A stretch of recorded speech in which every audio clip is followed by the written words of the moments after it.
봉독하는데 애를 많이 쓰셨습니다. 같은 말이 반복되고 또 뭐 몇 책에다 숫자가 막 나오고 참 성경을 읽다가 이런 부분을 만나면은 읽기가 참 힘들어요. 그래서 어떤 분들은 건너뛰고 우리 처음 신앙생활 하는 분들은 창세기 앞에는 좀 재미있게 시작을 하는데 조금 가다 보면은 누가 누구를 낳고 누가 누구를 낳고 계속 낳고 또 신약도 마태복음 1장부터 낳고 그래서 성경 읽기를 포기하는 분들도 계신다고 하는데요. 자, 우리가 성경에 보면은 참 읽기 어려운 부분들이 있습니다. 사람의 이름들이 많이 나오는 경우에, 또 어떤 지명이 많이 나오는 경우에, 또 뭐 무슨 집하는 몇 명이더라 숫자가 많이 나오는 경우, 성경에 왜 그런 것들을 많이 기록을 했을까요? 우리가 성경에 보면은 어떤 경우는 이런 부분은 좀 성경에 어울리지 않는 것 같은데 하나님이 좀 빼게 하시지, 뭐 그런 또 사건들이 있지 않습니까? 그런데 다 있는 거예요. 그래서 성경인 거예요. 사람의 마음대로 쓰고 편집을 했다면은 읽어보고 이거는 빼자. 이런 뭐 방송국에서 나와서 인터뷰할 때도 보면은 인터뷰는 한 30분 하는데 한 1분, 2분밖에 안 보여주는 경우도 있습니다. 다 잘라내고.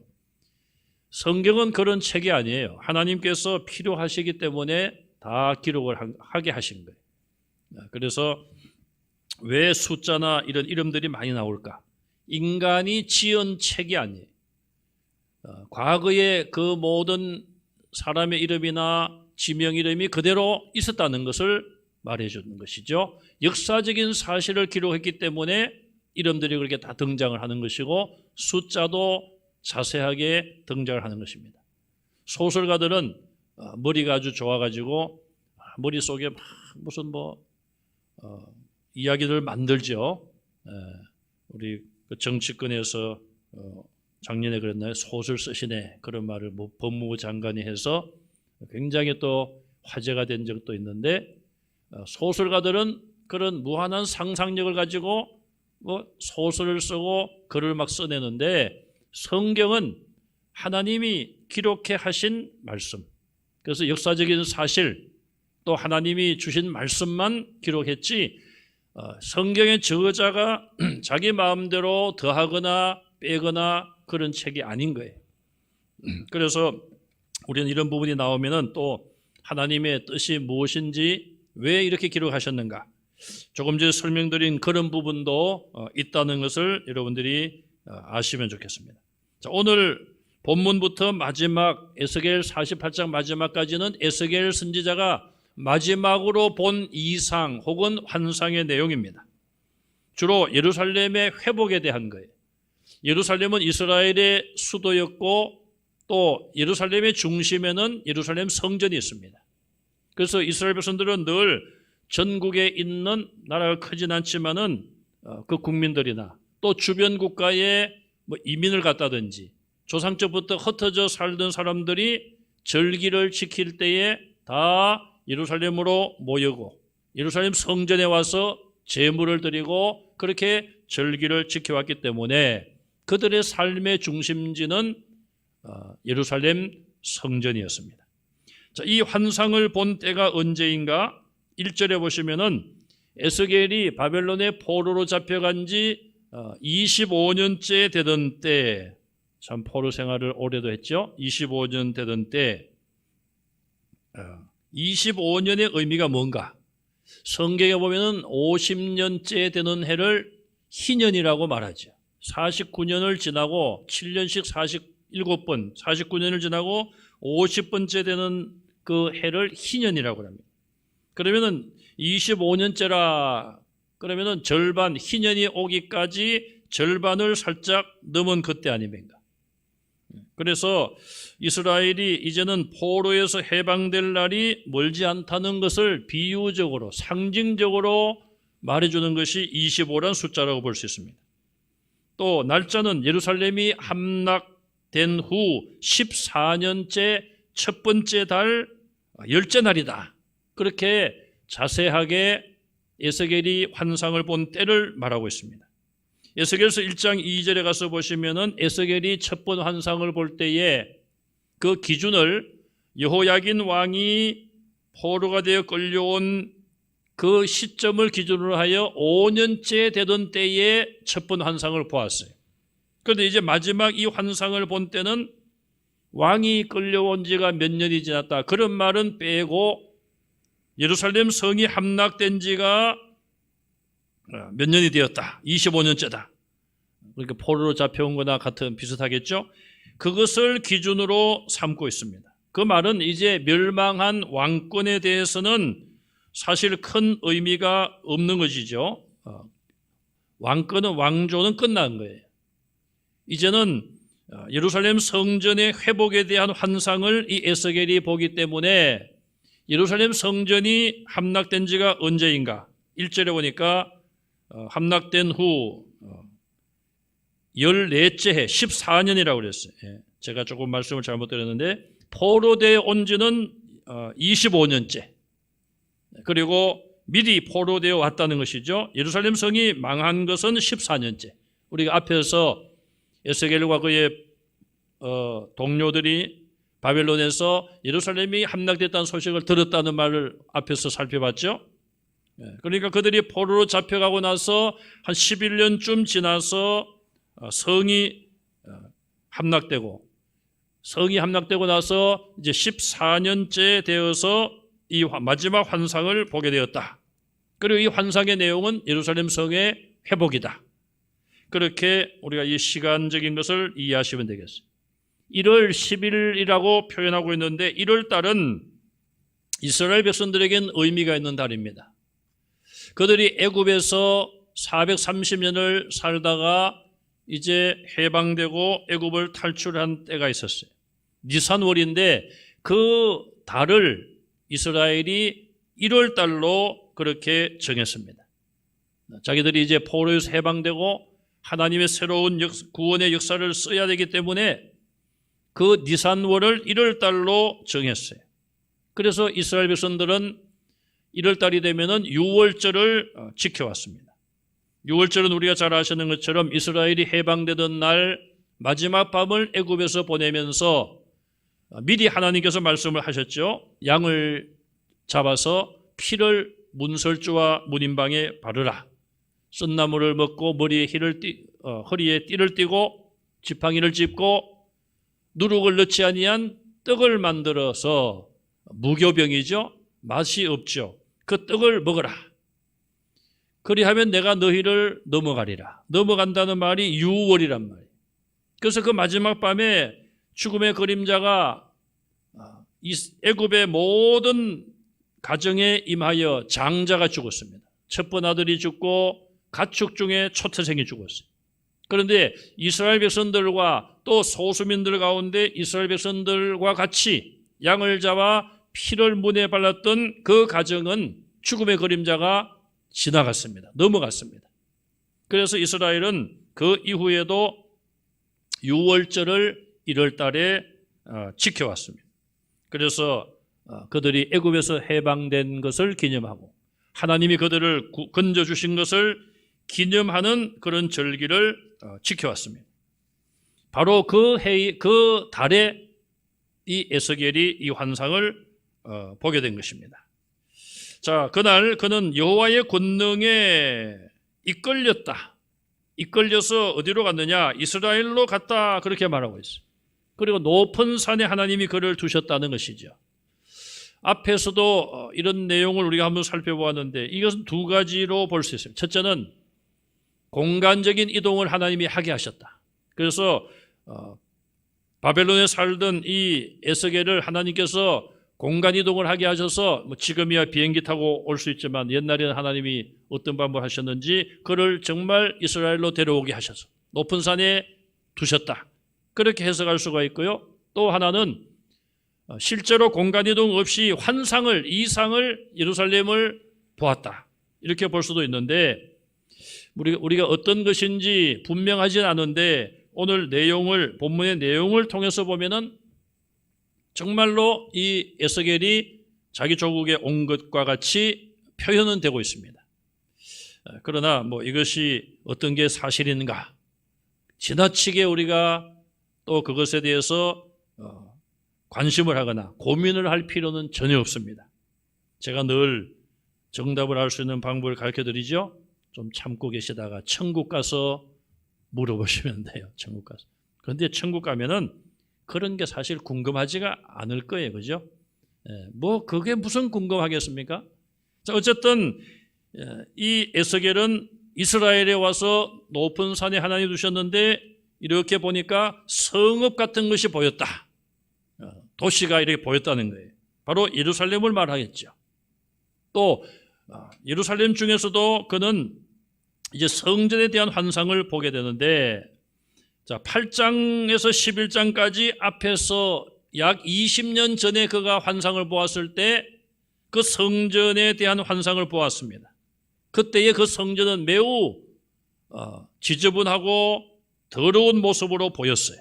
우상이 덕실덕실하고 우상 숭배하는 그런 악한 모습을 그가 환상으로 보았습니다. 그러나 이제 그가 이 40장에서 보게 될 이 성전은 하나님이 세우신 새로운 성전이에요. 거룩한 예배를 드리는 곳이다. 그리고 우상이라든지 우상 숭배의 모습이 전혀 보이지 아니하는 앞에서 본 성전에 대한 이 이상과 전혀 다른 새로운 모습을 그가 보게 되었어요. 또 에스겔은 높은 산에서 하나님이 보여주시는 성전에 대한 이상을 보게 되는데, 모세를 우리가 연상할 수 있죠. 모세가 시내산에 올라가서 십계명을 받고 또 성전에 대한 여러 가지 계시를 또한 그가 받았습니다. 자, 이 에스겔을 누가 인도했느냐? 3절에 보니까 이름은 모르지만은 녹과 같이 강력한 인상으로 보이는 사람으로 말하고 있어요. 사람일 수도 있고 천사가 사람의 모양으로 왔을 수도 있습니다. 그의 손에는 3줄과 청량할 때 쓰이는 장대, 그 두 가지를 가지고 있었습니다. 자, 그가 가진 물건을 통해서, 기구를 통해서 우리가 알 수 있는 것은 그는 성전을 파괴하러 온 사람이 아니라 성전을 세우고 청량하기 위해서 온 사람이다. 무너진 성전을 다시 완성하기 위해서 온 그런 역할을 가지고 있다고 볼 수가 있는 것이죠. 3절에 보면은 드디어 이 에스겔이 예루살렘 성전에 도착을 합니다. 에스겔은 자기가 본 예루살렘 그 성전 안에 여러 부속 건물이라고 할까요? 거기 모든 그 공간들 혹은 구조물에 대한 자세한 치수를, 크기를 오늘 본문에서 여러 가지로 기록을 하고 있습니다. 몇 척이더라, 한 장대더라, 몇 개가 있다, 이런 구체적인 치수를 밝히고 있습니다. 왜 그럴까요? 마치 우리가 오늘 본문을 보면은 성전을 건축하기 전에 설계를 한 것 같아요. 설계도를 보는 것 같아요. 혹은 조감도라고 할까요? 자, 우리가 집을 짓는 계획이 있습니다. 물론 집을 지으려면 오랫동안 준비도 하고 돈도 준비해야 되고 또 어떻게 지을 것인가, 그렇게 생각도 많이 하다가 이제 설계도가 나왔습니다. 내가 설계를 하든지 전문가가 설계를 하든지 설계도가 딱 나오면은 이제는 정말 집을 짓는 것 같지 않습니까? 이제 건축이 시작되는구나. 자, 하나님께서 이 에스겔을 통하여 이렇게 여러 가지 치수를 기록하게 하신 것은 이제 미래의 어느 날 반드시 하나님께서 예루살렘 성전을 다시 세워주신다, 그런 확신을 주시기 위하여 이렇게 자세하게 기록하게 했다고 볼 수가 있습니다. 40장에서 43장을 보면은, 43장까지 보면은 4장에 걸쳐서 주로 성전의 구조에 대하여 기록을 하고 있습니다. 모든 인간 사회는 공간을 중심으로 해서 이루어져 있습니다. 오늘 저와 여러분들도 이 문산교회 예배당이라고 하는 이 공간에 모여서 하나님을 예배하고 있습니다. 이제 여러분들이 예배 후에 가정으로 돌아가시면은 여러분들이 거주하는 집, 방, 그 공간이 여러분들의 것이죠. 거기서 쉬기도 하시고 생활을 하는 공간이에요. 넓은 의미에서도 보면은 국가들도 땅이 필요합니다. 그래서 땅과 뭐 공해상, 뭐 공중, 또 바다, 이 모든 것이 영토죠, 영토. 그래서 나라가 구성되기 위해서는 영토가 있어야 되고 국민이 있어야 되고 또 주권이 있어야 돼요, 주권. 자, 그래서 이 공간을 서로 뺏으려고 전쟁도 하고 땅을 넓히고, 자, 그래서 이 공간을 지배하는 자가 그 사회를 지배하는 자입니다. 대통령은 그 나라의 모든 공간을 통치하는 사람으로 볼 수가 있죠. 에스겔이 본 이 환상 속의 성전은 결국 여호와께서 통치하심을 의미하고 있는 것입니다. 43장에 보면은 여호와의 영광이 성전에 들어와 머문다는 것을 아주 구체적으로 표현하기도 합니다. 그래서 이 에스겔은 이 환상을 기록하여 전함으로써 미래의 어느 날 여호와께서 이 성전의 주인이 되시고 또 친히 영원히 다스릴 것을 미리 하나님의 백성들에게 예고하면서 소망을 주고 있는 것이죠. 자, 이 에스겔이 본 성전 공간에 한번 들어가 보겠습니다. 여러분들이 이 성경을 막 읽어보셔도 무슨 말인지 뭐가 굉장히 복잡해요. 차라리 설계도가 있으면은 설계도를 보는 것이 훨씬 더 좋을 것 같아요. 이걸 막 설명을 해놓으니까 굉장히, 그런데 제가 간략하게 요약을 해보겠습니다. 자, 가장 바깥쪽에는 바깥뜰이 있고요. 그 안에 성전뜰이 있고 뜰의 중심에는 성전 건물이 있습니다. 동쪽 문을 통해서 성전 바깥뜰로 들어가려면 7계단을 가서 거기에 문이 있고 또 뜰에서 성전 건물로 들어가려면 10계단으로 구성된 현관을 지나야 합니다. 이렇게 해도 무슨 말인지 잘 모르시겠죠. 그리고 뜰 밖에서 성전으로 들어가려면 25개의 계단을 올라가야 합니다. 성전 건물과 구조물에 대한 청량한 숫자가 여러 가지 본문에 나와 있는데 보시면은 6, 5, 8, 2, 10, 13, 25, 20, 50, 100. 자, 이런 여러 가지 숫자들이 쭉 나와 있어요. 그래서 공통적인 것들을 모아보니까 5와 25와 50.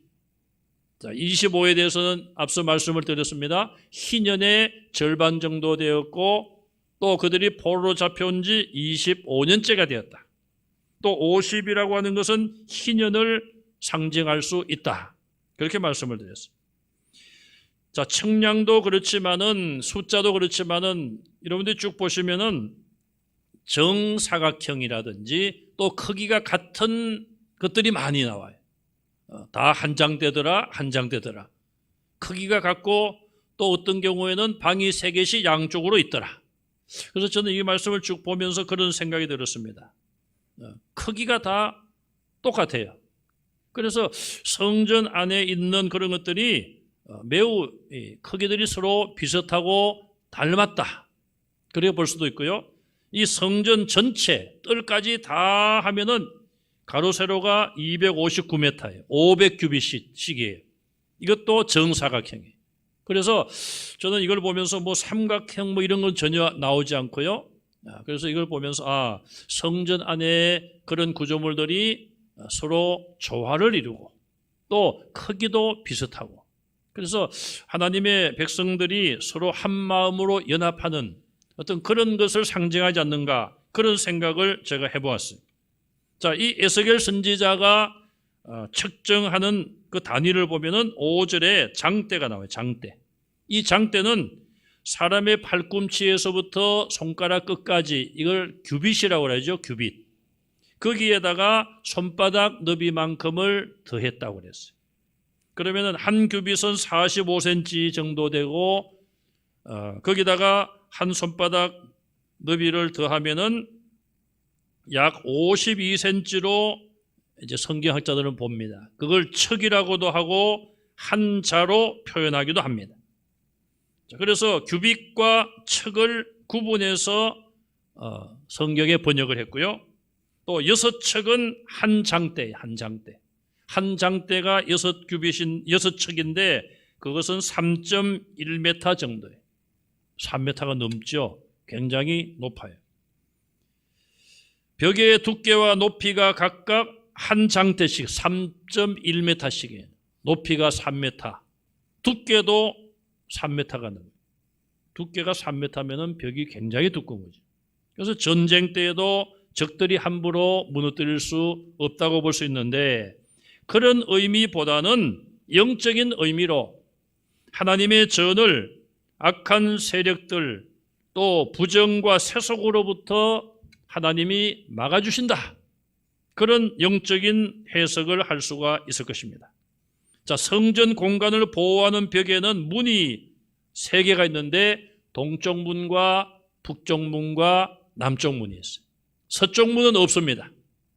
이것은 동쪽 문으로 들어와서 서쪽으로 갈수록 거룩한 장소가 있기 때문에 서쪽에는 문을 만들어 놓지 않았습니다. 자, 이 성전의 구조물들의 크기를 재어서 여러 가지 수치를 오늘 본문에 기록했습니다. 매우 복잡하지만은 앞서 말씀드린 것처럼 왜 이렇게 복잡한 것을 다 성경에 밝혔을까? 하나님께서 왜 기록해 하셨을까? 미래의 어느 날 반드시 하나님께서 성전을 온전하게 회복시켜 주신다. 그것을 상징한다고 볼 수가 있습니다. 이 성전의 규모와 크기는 모세가 하나님께 받았던 그 성전과는 차이가 많습니다. 왜 그럴까요? 자, 모세가 하나님으로부터 성전에 대한 성소에 대한 그런 것을 받았고요. 그런데 이 에스겔이 받은 것과는 차이가 있는 거예요. 모세가 그것을 받고 이스라엘은 일단 성소 시대를 거쳤죠. 성소, 지성소, 성막하기도 하고 그 이후에 솔로몬이 성전을 건축했죠. 그런데 그 당시에 그 모든 성전과 성막에서 하나님께 많은 제사를 드려왔습니다. 수백 년 동안 이스라엘 백성들이 수천 년 동안 하나님 앞에 제사를 지내오지 않았습니까? 모세가 그 모든 것을 받고 그 규범 안에서 하나님 앞에 수백 년 동안 또 이스라엘 백성들 후손들이 제사를 드렸습니다. 그런데 그 결과는 무엇입니까? 북쪽 이스라엘이 아수르에게 망했고 남쪽 유다는 바벨론에게 망했어요. 그렇게 오랫동안 수많은 양과 염소와 소를 잡아서 수많은 제물을 하나님 앞에 드리며 제사장들이 그 피를 가지고 하나님 앞에 드리고 제물을 가지고 드리고 뭐 여러 가지 방법으로 태워서도 드리고 여러 가지 방법으로 하나님 앞에 제사를 드렸는데 그런 민족이 결국은 망하지 않았습니까?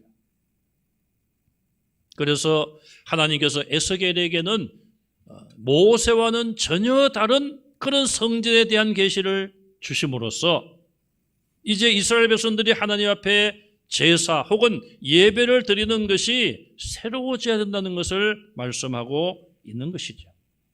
오늘날 현대 교회들, 특히 대형 교회들은 저마다 큰 건물과 화려한 장식을 자랑합니다. 저도 대한민국에서 가장 잘 지었다는 그런 교회를 한번 가본 적이 있어요. 그 목사님이 리모컨을 가지고 탁 누르니까 브라인드 같은 것이 하늘 저 높은 데서 쫙 내려오더라고요. 그러면서 몇 가지를 이렇게 자랑을 하더라고요. 그런데 저는 사실 하나도 부럽지 않더라고요. 왜 그렇습니까? 만약에 하나님께서 우리의 외모를 보시고 건물을 보시고 건물의 크기나 화려한 장식 이런 것을 보신다면 얼마나 부럽겠어요? 그런데 그런 것이 아니잖아요. 시골 교회라 할지라도 초라한 건물이라 할지라도 정말 성도들이 마음을 다하여 신령과 진리로 하나님을 예배하면 하나님이 기뻐하시는 교회가 아니겠어요? 제가 초등학교 1학년 때 주일학교를 다녔는데 처음에는 제가 한 6개월은 한 학기 동안은 제가 부모님 곁을 떠나서 할아버지 할머니 집에서 학교를 다녔어요. 뭐 면단위죠, 면단위. 학교도 한 3km, 교회까지도 한 3km. 그래서 주일날이 되면은 할머니하고 같이 예배를 드리러 가는 거예요. 여기 주일 학교가 있겠습니까? 가서 그냥 장년 예배 같이 참석하는. 그 마룻바닥에 겨울이 되면 얼마나 추워요. 풍금도 뭐 그때는 피아노도 없었죠. 풍금도 이게 소리가 그냥 삐그덕삐그덕한 소리가 이 반주 소리보다 더 크게 나네. 참 그렇게 가난했는가? 지금 생각해 보면은 지금 같으면 제가 얼른 그냥 피아노를 하나 사주고 싶은 마음인데 어릴 때 어쨌든 그 삐그덕삐그덕하는 그 풍금으로 이제 반주를 하는데 젊은 사람들이 있겠습니까? 제가 주일학생에 제가 제일 젊고요, 어리고 젊은 사람들이 없어요. 다 뭐 할아버지, 저희 할머니 연세쯤 되지 않습니까? 예. 찬송을 부르면은 반주는 반주대로, 찬송은 찬송대로. 예. 이 할머니, 할아버지들은 특히 뭐 할머니, 할아버지들은 또 많지 않잖아요, 교회 보면. 이 할머니들은 찬송가 그때 뭐 한 500 한 2, 30장 됐습니까? 옛날에. 1장부터 마지막까지 곡이 다 비슷해요, 그냥. 큰 차이가 없어요. 다 비슷비슷해. 예. 그런 것을 제가 참 예배를 드리고 했는데 참 제가 나중에 생각을 해보니까요. 참 그런 교회하고 도시에 잘 짓고, 예? 뭐 사부로 탁 해가지고 그냥 찬양도 그냥 뭐 우렁차게 그냥 예배당이 떠나갈 정도로 그냥 하고 그런 교회하고 비교를 해보면은 참 사람들은 외모를 보고 귀에 들리는 대로 그렇게 판단을 하겠지만 하나님께서는 우리의 중심을 보신다. 그래서 참 시골 교회라도 뭐 찬송 곡조도 안 맞고 음정도 불안하고 박자도 틀리고 하더라도 정말 진실된 마음으로 하나님을 예배한다면 하나님께서는 바로 그런 모습을 찾고 계실 것이다. 저는 그렇게 믿습니다. 이스라엘 백성들이 솔로몬 왕 때에 화려한 건물을 짓고 성전을 짓고 그렇게 뭐 헌당식을 하고 그렇게 했지만 그 이후에 그의 후손들이 얼마나 많은 제사를 드렸습니까? 그런데 하나님께서는 결론적으로 이사야 선지자에게 내게 제물을 가져오지 마라. 나는 배부르다. 하나님이 그걸 뭐 잡수시 가지고 배가 부르십니까? 하나님은 영이신 분이니까 잡숫지 않아요. 여러분 제사상을 차려놓은 거 보세요. 옛날에 조상들한테 제사 지낼 때 조상님이 와서 그걸 잡습니까? 뭐 어떤 분들은 뭐 빚을 내 가지고 그 어려운 살림에 굴비를 갖다가 막 구워놓고 와서 드시라고. 그 굴비 한 점이라도 잡수면은 뭐 빚을 내서 소라도 잡아서 바쳐야죠. 못 잡수잖아요. 돌아가시면 그만이잖아요. 뭐 그분들이 와서 잡습니까? 하나님 영이신데 하나님이 뭐 배가 고파서 제물을 바치라고 했겠어요? 그런데 하나님이 그렇게 말씀하셨는 거예요. 너희들이 가져온 기름, 제물, 이제 내가 배가 부르다. 그러니 내게 가져오지 말아라. 이 말은 내게 예배드리지 말라는 거예요. 그렇게 예배드리려면 드리지 말라는 거예요. 참 무서운 말씀 아닙니까? 하나님은 성전에 계시니 온 천하가 그 앞에 잠잠할지어다. 하나님은 영이시니 영과 진리로 예배할지니라. 이 집은 살아계신 하나님의 집이요 진리와 기둥의 터니라. 우리는 그런 말씀을 성경을 통해서 읽고 듣고 묵상하며 정말 하나님 앞에 두려운 마음으로 하나님을 예배하는 예배자들이 되시기를 바랍니다. 이제 언젠가는 이 코로나19 해결이 되겠죠. 그렇다면 이제 우리가 생활은 옛날로 돌아가지만 옛날과 똑같이 우리가 똑같은 모습으로 그런 마음으로 예배해서는 안 될 것입니다. 우리가 이런 상황을 지나면서 얼마나 과거의 일상이 그립고 감사합니까? 참 우리가 감사할 줄을 몰랐구나. 이스라엘 백성들이 바벨론의 포로로 잡혀가가지고 그때 눈물을 흘리면서 아이고 우리가 예루살렘의 성전에서 하나님을 예배하고 제사할 때에 그때 우리가 좀 더 하나님 앞에 바른 예배자로 예배를 드렸으면 얼마나 좋았을까. 후회의 눈물을 흘린 거 아니에요? 코로나19 바이러스로 인하여서 성도들이 흩어져서 함께 모여서 온전한 예배를 드린 적이 수개월째 못 드리고 있습니다. 우리는 하나님 앞에 기도해야 됩니다. 하나님, 제가 하나님 앞에 정말 바른 예배자의 모습으로 예배드리지 못한 것 회개합니다. 우리 한국교회가 하나님 앞에 정말 이제 바르게 예배드리기를 소망합니다.